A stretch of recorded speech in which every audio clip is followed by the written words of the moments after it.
Inch inch क्षण क्षण जितनी चीजें टुकड़े टुकड़े होती हैं, उनकी जितनी किस्में हैं, जितनी जातियां हैं,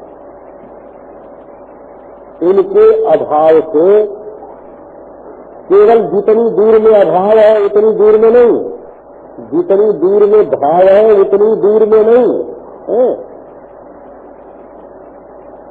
इनके भावाभाव के अध्यारोप जिसमें भावाभाव दोनों का अध्यारोप जिसमें हुआ है ना, उसको उपलक्ष्य जो अनंत ब्रह्म है, वो कौन है? बोले परमात्मनः, वो और कोई नहीं है, वो आत्मा का परम रूप ही है। परमात्मा कहने का अभिप्राय क्या है? आजकल परम शब्द बड़ा मजेदार जोड़ता है, तो परमाध्यक्ष है, तो एक अध्यक्ष होता है, एक परमाध्यक्ष होता है। हाँ, जैसे जस्टिस होता है तो एक चीफ जस्टिस होता है। परमाध्यक्ष कहने का अभिप्राय, जैसे किसी को कहे मधुर मीठा है और फिर कहें कि ये परम मधुर है, तो माधुर्य की पराकाष्ठा ही परम मधुर शब्द से कही गई।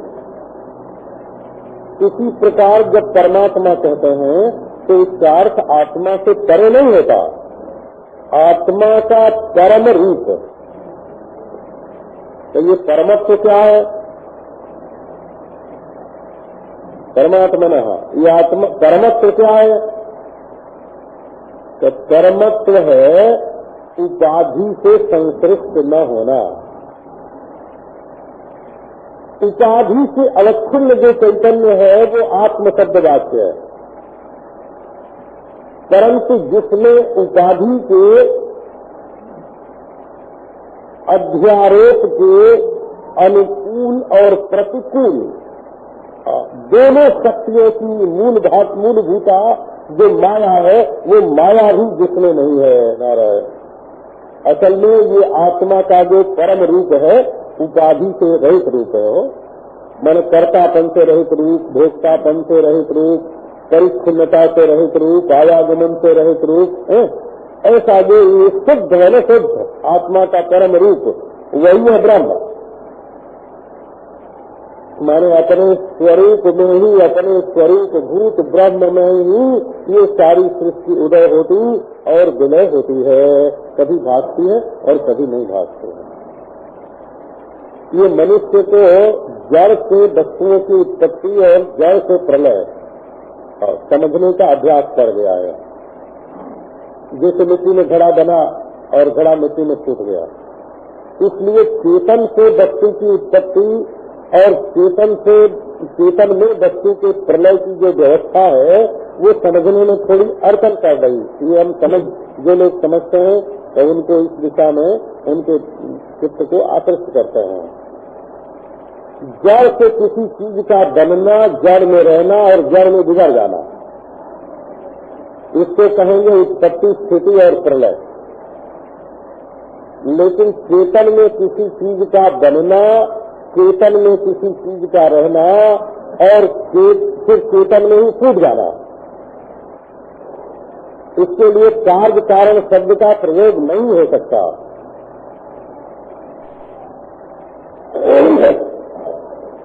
अद्भुत लीला है कि जड़वादी लोग जो हैं वो जड़ सत्ता को स्वयंभू मानते हैं।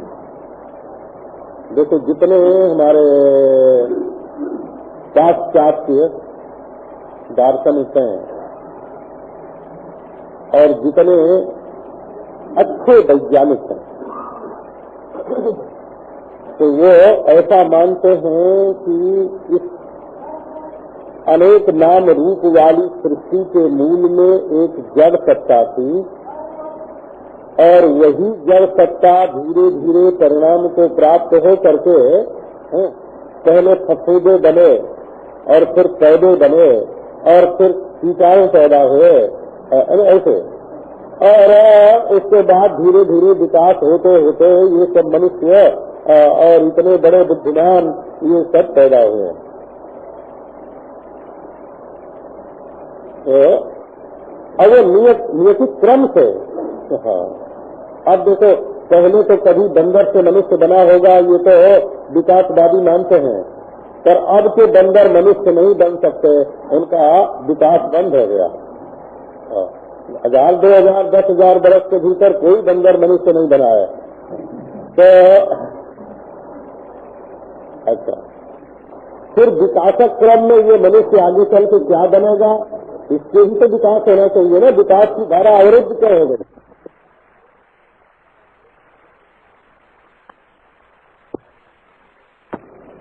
तो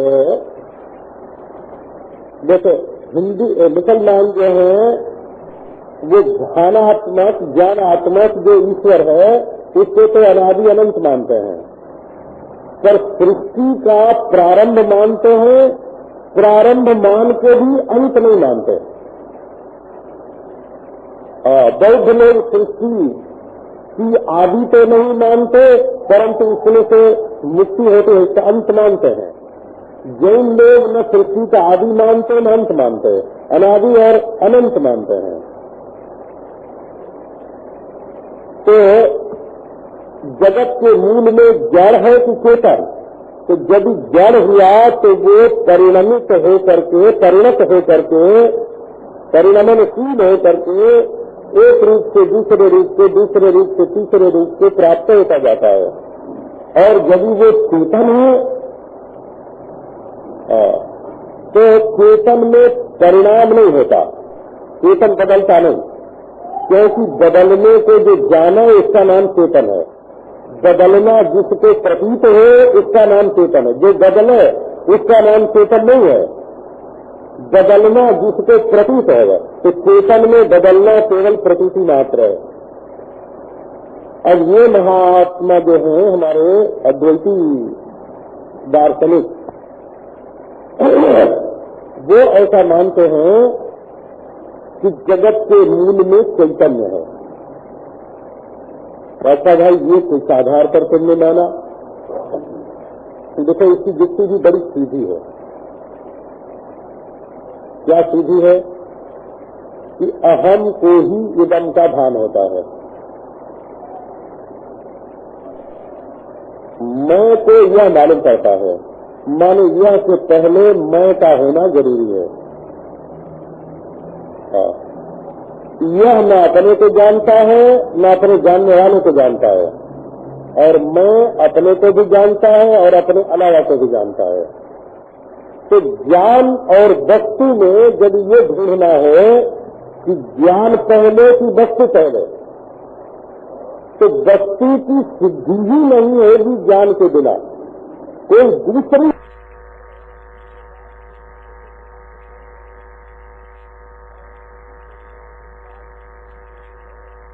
काल से यह अपरिच्छिन्न ब्रह्म है।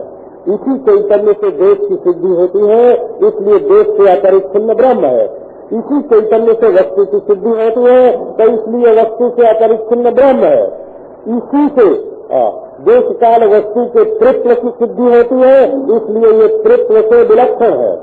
इसी से दृश्य की सिद्धि होती है, इसलिए ये द्वैत से विलक्षण है।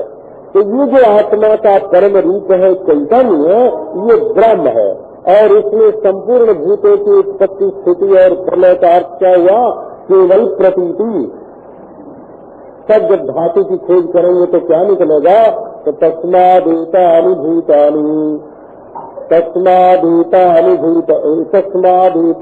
ब्रह्मैव भवन्ति इत्यवधारयेत्। इसलिए मनुष्य को ये निश्चय करना चाहिए कि सब ब्रह्म है। भोग और योग दोनों ब्रह्म है, बोला। कर्म और नैष्कर्म दोनों ब्रह्म है। कार्य और कारण दोनों ब्रह्म है। नरक और स्वर्ग दोनों ब्रह्म है।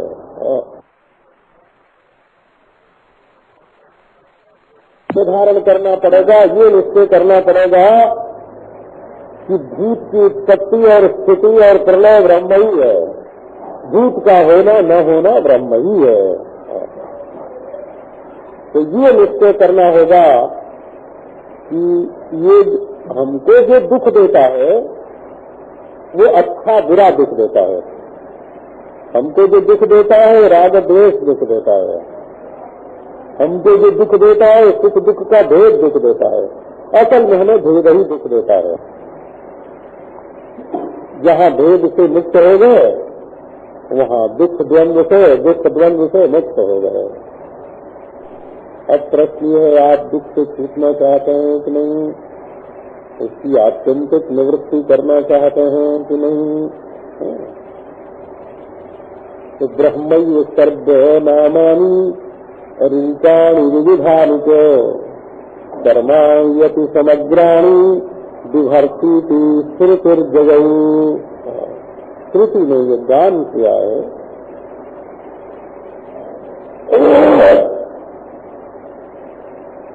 श्रुति माने राग द्वेष से शून्य, पक्षपात से विनिर्मुक्त, दृष्टि दोष से रहित अनुभूति।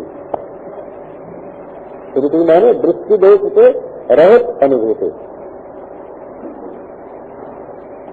आप जानते हैं जब मनुष्य के मन में दोष होता है तो अच्छे को बुरा और बुरे को अच्छा समझ लेते हैं। तो आपने श्री आनंदमयी माँ का कभी दर्शन किया हो, सत्संग किया हो, तो उनके मुंह से एक बात सुनी होगी। तो उनसे कहो कि ये तो ऐसा बताते हैं, ये तो ऐसा बताते हैं। उनसे कहो कि रजनीश जी ऐसा बताते हैं और शरणानंद जी ऐसा बताते हैं और वृंदावन के गोस्वामी लोग ऐसा बताते हैं। ये मतभेद उनके सामने रखते हैं। वही अयोध्या के लोग कहते हैं राम सबसे बड़े, वृंदावन के लोग कहते हैं कृष्ण सबसे बड़ा, काशी के लोग कहते हैं शिव सबसे बड़ा। तो वो कहेंगे कि पिताजी ये जहाँ बैठे हैं वहाँ से ऐसा ही दिखता है। माने जिस कोण से वे फोटो ले रहे हैं उस कोण से फोटो लेने पर वैसे ही आता है ना भैया? किसी भी चीज को देखने के लिए फोटो लेने के लिए तो जो कैमरे का कोण होता है ऊपर से लेते हैं तो दूसरे ढंग की फोटो आएगी, नीचे से लेंगे तो दूसरे ढंग की फोटो आएगी, बगल से लेंगे तो दूसरे ढंग की फोटो आएगी। तो ये जो परमात्मा है ना, एक अद्वितीय परमात्मा। अब कैमरे में तो बन जाता है कोण, और इस कोण से जैसा फोटो आता है उसी को मनुष्य सर्वस्व मानने लगता है। पहले समझना चाहिए कि वो चीज कैसी है ना, फोटो लेने लायक है कि नहीं है। हमारे पास जो कैमरा है वो उसका फोटो पूरी तरह से ले भी सकता है कि नहीं। तो जब हम ब्रह्म का फोटो लेने के लिए चलते हैं तो कहीं उसको सृष्टि के कर्ता के रूप में समझने लगते हैं, तो कहीं भोक्ता के रूप में समझने लगते हैं, तो कहीं परिच्छिन्न समझने लगते हैं, तो कहीं काला गोरा समझने लगते हैं, तो कहीं मैं समझने लगते हैं, तो कैसी समझने लगते हैं। लोगों ने बहुत फोटो उतारी, बहुत तस्वीरें बनाई। बिहारी का एक दोहा है, लिखन बैठ जाति सदी गह गह गरब गरूर भय न केते जगत के चतुर चितोरे पूर। लिखन बैठ जाति सदी गह गह गरब गरूर, बड़ा बड़ा गर्व और गरूर लेकर, घमंड लेने के लिए लेकर के लोग उसकी तस्वीर बनाने के लिए बैठे, हाथ में तूलिका ली, रंग लिया, कपड़ा लिया कि हम उसकी तस्वीर बनाएंगे। परंतु भय न केते जगत के चतुर चितोरे पूरे, बड़े बड़े चतुर चितोरे जो थे चित्रकार, वो भी उसकी तस्वीर खींचने में असफल हो गए, पूर हो गए। क्योंकि सच्ची तस्वीर में उसकी खींच नहीं सके। तो ये अपने अंतःकरण में जो संस्कार होते हैं, अगर ईश्वर भी हमारे बेटे की तरह का ही मिल जाए तो क्या मजा आए, है ना। और ईश्वर भी अगर हमारी बेटी की तरह ही मिल जाए या बाप की तरह का ही मिल जाए तो क्या मजा आए। बाप का भी मजा आए और ईश्वर का भी मजा आए। मनुष्य का जो मन है ना, वो भिन्न भिन्न संस्कारों से आक्रांत आस्कंदित रहता है और इसके कारण वो अपने मन के मुताबिक ईश्वर को चाहता है। ईश्वर का जो असली स्वरूप है ना, उसको पकड़ने की कोशिश नहीं करता। वो तो कहता जैसा हमको अच्छा लगता है हमारे मन से। ईश्वर का असल में दोनों रूप है, एक हमारा मनपसंद रूप है और एक ईश्वर का असली रूप है। तो जब तक हमारे मन में राग रहता है कि हमको तो ईश्वर का यही रूप चाहिए, तब तक इसी रूप में ईश्वर का अनुभव होता है। और जब राग छूट जाता है अपने मन का, निराग निर्द्वेष जब चित्तवृत्ति होती है, इसी को शुद्ध अंतःकरण बोलते हैं शंकर भगवान, इसी को अंतःकरण शुद्धि बोलते हैं। तो ब्रह्मैव सर्वनामानि रूपाणि विविधानि च, सर्वाणि नामानि विविधानि च रूपाणि।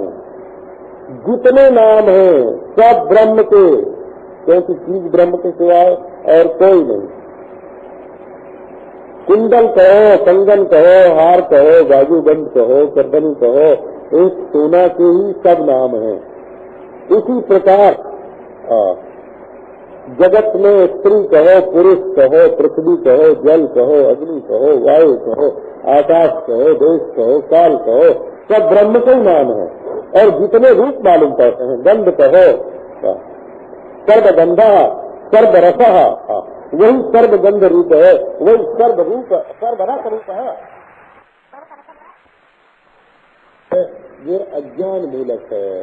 दुख दोष जो है वो अज्ञान मूलक है।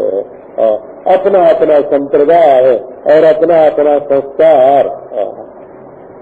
लेकिन हमारे गुरु जो हैं, हमारे गुरु तो हीरा और तेरे गुरु जो हैं वो कीरा।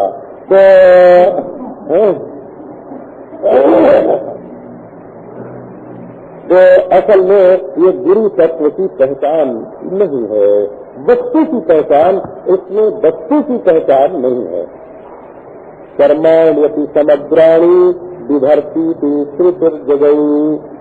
तो सारे नाम, सारे रूप और सारे कर्म भी सब के सब ब्रह्म रूप है।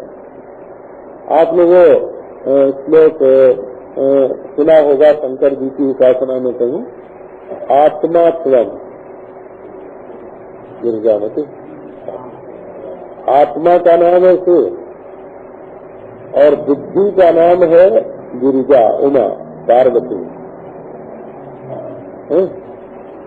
आत्मा स्वयं गिरिजामती सहचरा प्राणा। ये प्राण जो है ये सहचर है। शरीरम गृहम, शरीर घर है। पूजा तो विषयोपभोग रचना, खाना पीना, ये सब पूजा है। निद्रा समाधि स्थिति, सोना समाधि है। संचार सदैव प्रदक्षिण विधि, पांव से चलना ये प्रदक्षिणा है। स्तोत्राणि सर्वा करो, कुछ भी बोलना स्तुति है। यद यद कर्म करोमि तद तद अखिलाम शंभो तवाराधनम। जो जो कर्म करते हैं वो सब तुम्हारी आराधना है। तो नामद्वेष, रूपद्वेष, कर्मद्वेष है ना, ये द्वेष कैसे है? तो अपने को परिच्छिन्न मानना, दूसरे को परिच्छिन्न मानना, और हमारी धातु जो है वो तो बड़ी उत्तम कोटि की, हम अपनी सोना और तुम नकली सोना। बस यही तो सारे दुख दर्द का जो जड़ है तो यही है। सुवर्णत्वम सुवर्णाज्जायमानस्य सुवर्णत्वम च शाश्वतम ब्रह्मणो जायमानस्य ब्रह्मत्वं च तथा भवेत्। ये बहुत लोग जो दृष्टा दृश्य में ही अटक जाते हैं ना, वो समझते हैं कि दृश्य तो दृश्य शैतान का बनाया हुआ है और दृष्टा परमात्मा का स्वरूप है। दृश्य शैतान है और दृष्टा परमात्मा का स्वरूप है। उनका राग द्वेष नहीं मिलता है। बोले दुनिया शैतान ने बनाई है और मैं तो परमात्मा से एक हूँ, तो दुनिया को शैतान समझेंगे तो कभी दुख उनका निवृत्त होगा। वो तो शैतान बार बार उनके सिर पर सवार रहेगा और दुख ही देता जाएगा, दुख ही देता जाएगा। तो अपनी अपनी मान्यता, अपने अपने संस्कार, अपने अपने विचार हैं। सुवर्णाज्जायमानस्य सुवर्णत्वं च शाश्वतम्। जो सुवर्ण से पैदा हुआ उसका सुवर्ण होना शाश्वत है। इसी प्रकार जो ब्रह्म में जायमान माने प्रतीयमान है, ब्रह्म में जिसका आविर्भाव दिखाई पड़ता है वो ब्रह्म ही है, इसमें कोई संदेह नहीं। दूसरी श्रुति कहती है, ये सब श्रुति है, ब्रह्म ये सर्वनामानि रूपाणि च विभर्ति जतो वायुमानि भूतानि जायन्ते। ये मृल्लोह स्वर्ण आदि जो है इनका दृष्टांत है। स्वल्पमप्यन्तरं कृत्वा जीवात्म परमात्मनोः यः सन्तुष्टति मूढात्मा भयं तस्याभिभाषितम्।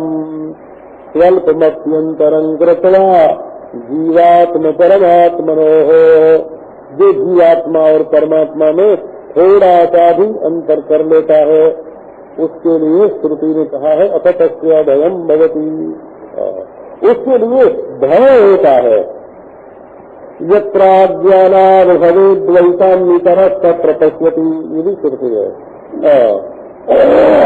यत्र हि द्वैतमयो भवति तत्र इतरं पश्यति। जहाँ द्वैत होता है वहाँ एक दूसरे को देखता है, परंतु जहाँ यत्र तो सर्वम आत्मैवाभूत, जहाँ सबका सब आत्मा ही है, वहाँ कौन किसको देखेगा, कौन किसको सुनेगा। इसका ये मतलब नहीं कि समाधि लग गई, इसका मतलब ये हुआ कि सब देखते हुए, सुनते हुए, बोलते हुए। जस्मिन् सर्वाणि भूतानि, समाधि अवस्था का नाम ब्रह्मज्ञान नहीं है। केवल साक्षी भाव में बैठने का नाम ब्रह्मज्ञान नहीं है। केवल निधिध्यासन करने का नाम ब्रह्मज्ञान नहीं है। वेदांत कहता है एक बार सुनो कि तुम परिच्छिन्न नहीं है, तुम्हारा मैं, तुम्हारा आत्मा परिच्छिन्न नहीं है, ब्रह्म है। अगर ये बात तुम्हारी धारणा में आ गई है ना, ये बात पक्की हो गई, निश्चय हो गया, जीवत्व नाम की कोई वस्तु ही नहीं है। आत्मा तो साक्षात ब्रह्म है। बोले भला ये कैसे हो सकता है, कैसे हो? तो तब मनन करो। चलो भाई ये ठीक तो है, लेकिन बारंबार देह में मैं हो जाता है, ऐसा तो देह में से मैं निकालने के लिए निधिध्यासन करो। विसर्जन हो तो निधिध्यासन करो, और संशय हो तो मनन करो। और यदि विसर्जन और संशय न हो तो निधिध्यासन और मनन की भी जरूरत नहीं है। ये बिल्कुल पक्की बात है कि तुम्हारा जो मैं है वो मैं नाम की कोई छोटी मोटी चीज है ना, एक इंच। आपको मालूम है आपका मैं कई इंच लंबा है? आपको मालूम है आपका मैं 2 इंच लंबा है। आपके मैं की उम्र कितनी है ये मालूम है? कल्पना कर लेते हो कि हमारी उम्र इतनी है और हम इतने इंच इतने फुट के हैं, ये कल्पना कर लेते हो। हमारा इतना वजन है, ये कल्पना कर लेते हो। असल में तुम वजनदार कोई जड़ पदार्थ नहीं हो, कोई इंच और फुट के घेरे में आने वाले कोई दैसिक पदार्थ नहीं है, कोई उम्र वाले चालित पदार्थ नहीं है। तुम तो अपरिच्छिन्न हो, ब्रह्म हो। एक बार सुनो और जीवत्व, एक बार सुनने मात्र से जीवत्व भंग हो जाए। न संशय हो, न विपर्य हो, है ना, न मनन करने की जरूरत, न निधिध्यासन करने। शरणं प्रज्ञात तत्वास्ते ज्ञानम कस्मात् नोम्यम। जिनको ज्ञान नहीं है वो श्रवण किया करें। मैं जानता हूँ कि मेरे अंदर परिच्छिन्नत्व है ही नहीं, मुझे सुनने की क्या जरूरत है। मन्यन्तान् संशयापन्नाः किं मन्येह न संशया। जिन्हें संशय है वो मनन करें, हमारे संशय ही नहीं है, मनन की क्या जरूरत। विपर्यस्ते निविध्याते किं ध्यानम अविपर्जयात्। जिसको विपर्जय हो तो निविध्यासन करे, इधर विपर्जय ही नहीं है। हमारे विपर्जय ही नहीं है कि मैं कोई परिच्छिन्न देहादि रूप हूँ। हमारी संशय ही नहीं है कि मैं ब्रह्म हूँ कि नहीं।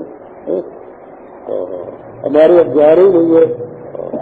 देश काल वस्तु का प्रकाशक, देश काल वस्तु का अधिष्ठान, देश काल वस्तु जिसमें अध्यस्त, देश काल वस्तु जिसमें प्रतीति मात्र, देश काल वस्तु की जिसमें वास्तविक सत्ता नहीं, ऐसा ही अपना आत्मा ब्रह्मस्वरूप है।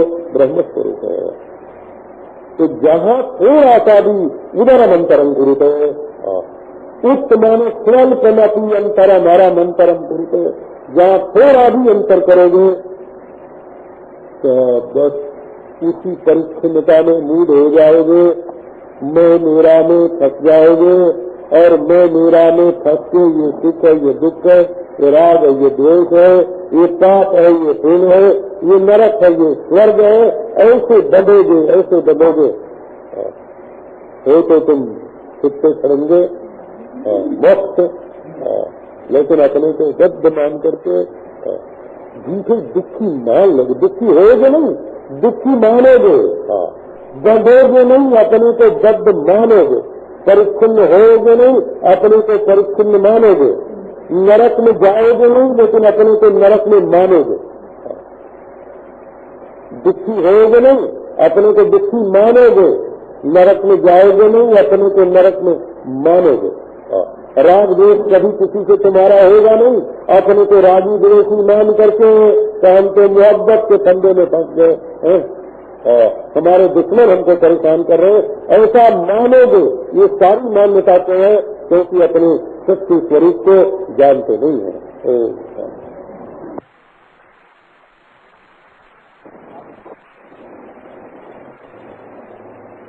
ओम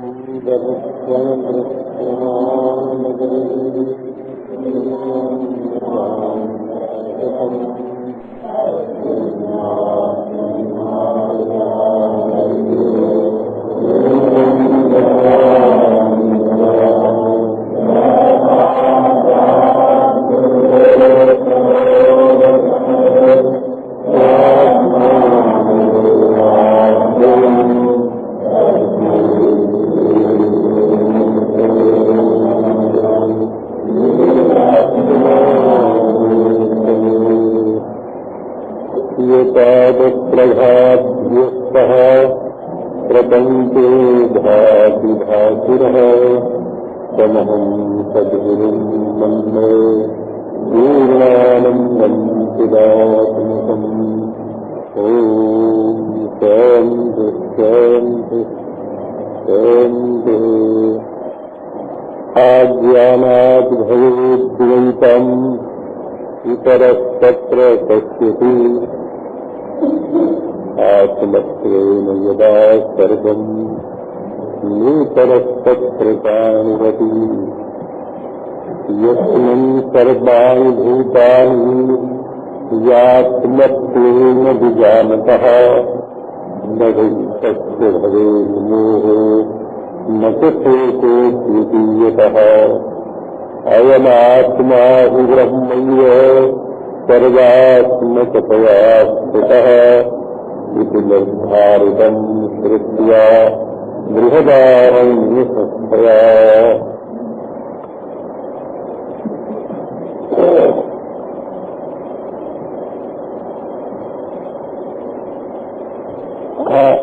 अज्ञान से द्वैत होता है,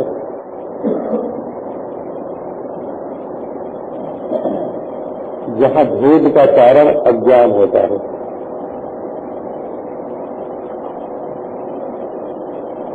वहाँ दुख का कारण भेद नहीं है, दुख का कारण अज्ञान है।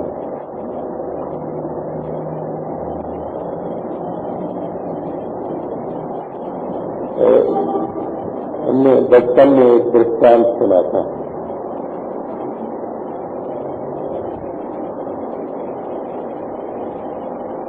कोई शेष मारवाड़ से कलकत्ता चले गए थे। ट्रेन इन दिनों में नहीं थी, आगरे तक सीट से आना पड़ता था।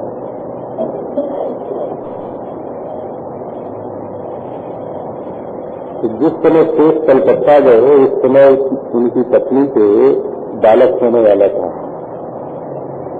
कलकत्ते गए तो 20 बरस रह गए वहां, और पत्नी भी दुखी थी। उनको जो बालक हुआ पुत्र हुआ वो भी दुखी था, 20 बरस का हो गया।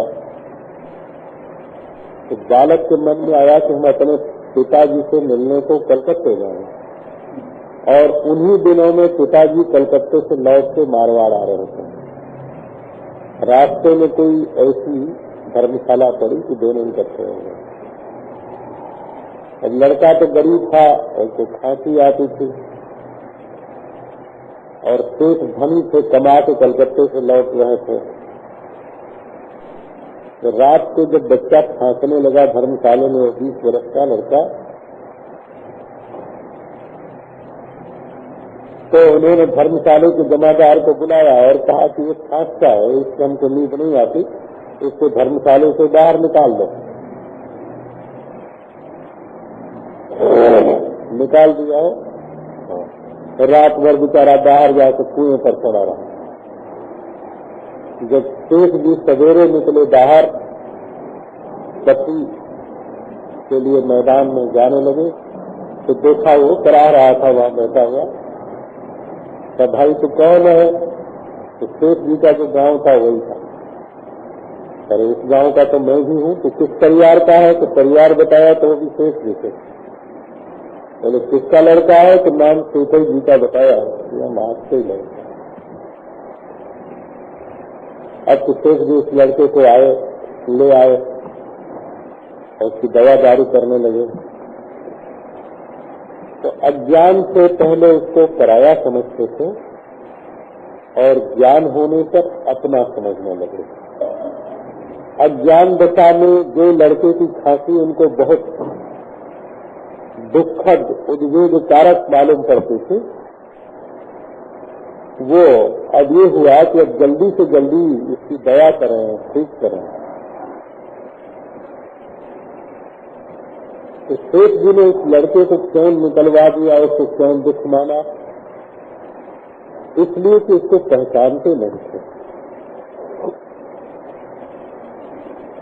हम लोग जब किसी को गाली देते हैं, किसी का अपमान करते हैं, किसी के बारे में बुरा सोचते हैं, तो सचमुच उसको पहचानते नहीं हैं। वो अपनी आत्मा वो चोला पहने हुए वहाँ दिख रहा है। जिस समय हम किसी को गाली देते हैं या उसका अपमान करते हैं या उसके बारे में बुरा सोचते हैं, तो ये शरीर तो ऊपर की खोल है, ये तो केवल पोशाक है। इस पोशाक के भीतर जो आत्मा है वो इस शरीर में भी वही है और उस शरीर में भी वही है। अच्छा, जिससे दुख पहुंचता है वो तो दुखी होता है, परंतु जो दुख पहुंचाता है वो क्या दुखी नहीं होगा? वो भी दुखी होगा। जैसे कोई पनाला बह रहा हो तो जहाँ जाए वहाँ तो गंदगी फैलावे, पर जहाँ से निकले वहाँ गंदगी नहीं फैलावेगा, वहाँ भी गंदगी फैलाता है।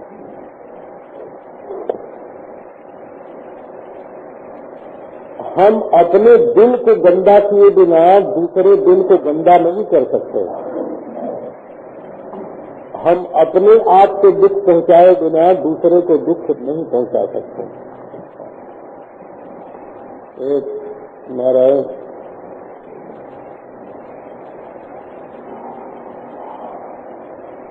एक बार कहीं मोटर पर जा रहे बड़े सेठ थे,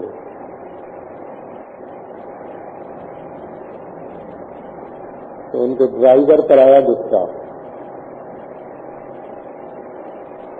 अब वो तो बिल्कुल उसे आँख उनकी लाल हो गई, तो गुरमुखा गए।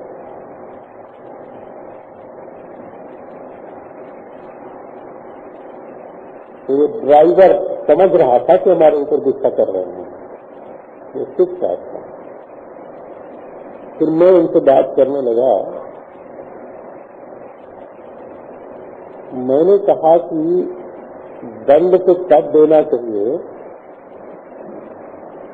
जब अपना दिल बिल्कुल स्वस्थ हो। जैसे तुम्हें गुस्सा आ गया, तुम्हारी आंख लाल हो गई, तुम्हारी भौं चढ़ गई, तुम्हारे दिल में इतना दुख हो गया, तो दंड तो तुमने अपने को ही पहले दे लिया है? आग तो तुम्हारे दिल में जल गई, अब दूसरे पर तो चिंगारी पड़ेगी ना, दूसरे का घर तो चिंगारी गुजरेगा।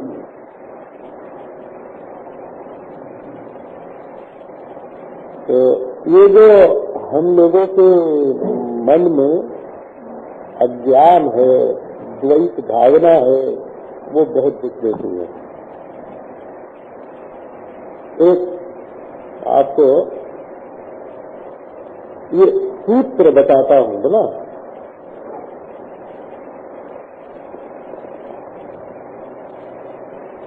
तो पुराण में कथा आती है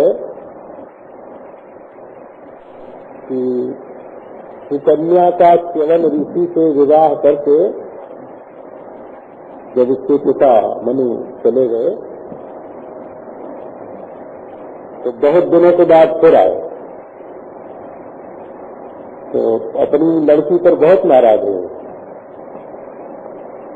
कि तुमने ये हमारे कुल में कलंक लगा दिया और हम उस च्यवन ऋषि को बूढ़ा समझ करके छोड़ दिया और दूसरा जवान अपने पास रख लिया। बड़ी गाली दी हो कि सुकन्या हंसने लगे। उसने कहा कि पिताजी ये वही तुम्हारे जमाई च्यवन ऋषि हैं, ये तो औषधि के प्रताप से, अश्विनी कुमार की दवा के प्रताप से ये जवान हो गए हैं, तुमने इनको पहचाना नहीं। तो न पहचानने के कारण उन्होंने अपने जमाई को भी गाली दी और लड़की को भी गाली दी। तो ये जल्दीबाजी हो गई है। अच्छा, आपको और बात सुनाता हूं। कुछ दुख ऐसे होते हैं जीवन में जो अमुक जगह पर रहने से तो होते हैं, अगर वहां न होते तो बिल्कुल न होते।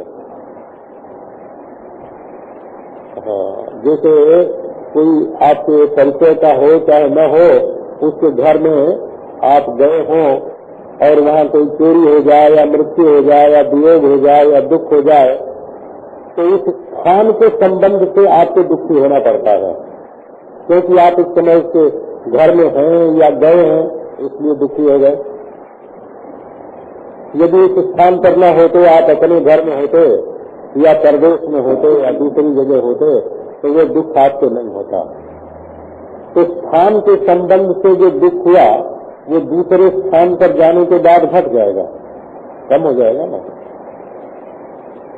जब उसके घर से आप निकल जाएंगे, दूसरे काम में लग जाएंगे।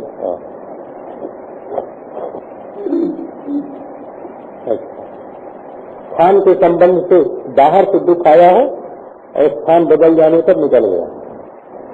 कई कई दुख काल के संबंध से आते हैं, तो वो कालांतर में घट जाते हैं। थोड़ा समय गया, बदल गया, तो वो काल के संबंध से जो दुख आता है वही ये भी है ना, बाहर से आता है और थोड़ी देर तक दुख देता है और बदल जाता है। आप इसको पहचान लीजिए। ये दुख मैं नहीं हूँ, ये दुख मेरा नहीं है। ये समय के साथ ये आया है और समय जैसे क्षण क्षण खींच रहा है, घट रहा है, वैसे ये भी घट जाएगा और चला जाएगा। और जो स्थान से आया है स्थान से बदल जाएगा। जो संबंध से आया है, थोड़े से दुख संबंध से आते हैं। जैसे 100 रुपए का नोट है, वो घंटे भर पहले दूसरी दुकान में था, दूसरे के जेब में था, और घंटे भर बाद दूसरी दुकान में जाना है, उसको दूसरे की जेब में जाना है। वो न मैं है न मेरा है। लेकिन जब थोड़ी देर के लिए उसको मैं मेरा मान लिया, तो कोई छीने तो दुख, फूट जाए तो दुख, खो जाए तो दुख। घंटे भर पहले दूसरे के हाथ से दूसरी जगह खो जाता, कोई दुख नहीं होता। ये जो रिश्तेदार नातेदार हैं, इनका जो दुख है, ये भी संबंध का ही दुख है। आप ये विचार करो कि ये जो इस समय आपके ऊपर दुख का पहाड़ टूट रहा है, वो आपके मन की कोई कमजोरी तो नहीं है। अगर आपके मन की कमजोरी है तो उसकी दया बाहर कहीं नहीं है।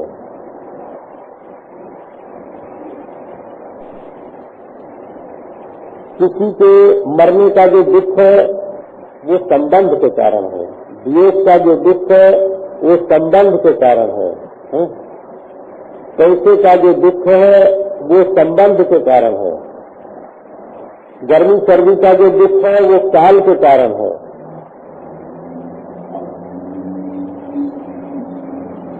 तो ये सब बातें तो बड़ी आसानी से समझ में आ जाते हैं, और समझ में आने से भी दुख कुछ कम होता है। तो ऐसा नहीं समझना कि ये बिल्कुल बेकार है, ये जाने ही तो चीजें ही तो छुपाती। ये जानने से भी इनके बारे में अगर ठीक ठीक जानकारी हो तो भी ये कुछ कम करते हैं। परंतु देह में जो दुख होता है, देह में दुख कैसा होता है कि फोड़ा हो गया, चोट लग गई, बुखार आ गया, बड़ा दुख हुआ। परंतु आप ये सोचो कि जब चोट लग ही गई या फोड़ा हो ही गया, नहीं, या बुखार आ ही गया या जुकाम हो ही गया, तो जो आना था तो आ गया। अब कितनी भी हाय हाय करो, उसको सहना तो पड़ेगा ही, और ये जाएगा भी तो धीरे धीरे समय से जाएगा। तो जब उसको सहते ही जा रहे हैं, तब उसमें मन को दुखी करने का क्या कारण है? तो उसमें जो तादात्म्य है, माने देह के साथ मैं को एक कर दिया गया है।